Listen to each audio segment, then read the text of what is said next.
Kejaksaan Tinggi Jakarta menetapkan mantan Dirjen Sumber Daya Air Kementerian Pekerjaan Umum Dwi Purwantoro sebagai tersangka kasus dugaan korupsi.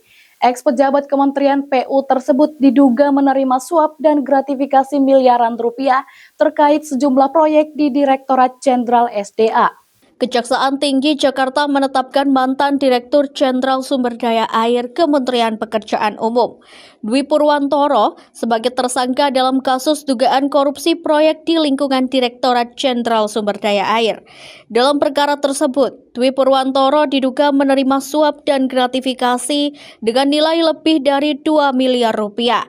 Selain uang tunai, penyidik juga mengungkap adanya penerimaan 2 unit mobil mewah yang diduga berkaitan dengan pengurusan sejumlah proyek di Direktorat Jenderal SDA.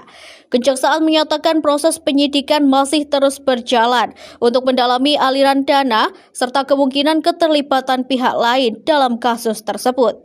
Penanganan perkara ini menjadi bagian dari upaya penegakan hukum terhadap praktik korupsi di sektor proyek pemerintah. Tindak pidana khusus pada Kejaksaan Tinggi Daerah Khusus Jakarta telah melakukan penetapan tersangka dan penahanan terhadap Saudara DP selaku Direktur Jenderal Sumber Daya Air sejak Juli tahun 2025 sampai dengan Januari 2026.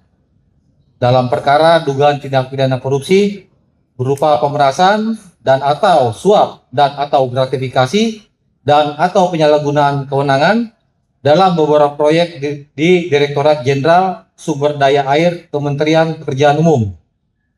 Selain itu, penyidik juga melakukan penetapan tersangka terhadap Saudara RS selaku Sekretaris Dirjen Cipta Karya dan Saudara AS selaku PPK. Dalam perkara dugaan tindak pidana korupsi, pelaksanaan anggaran belanja rutin pada Sekretariat Jenderal Cipta Karya pada Kementerian Pekerjaan Umum.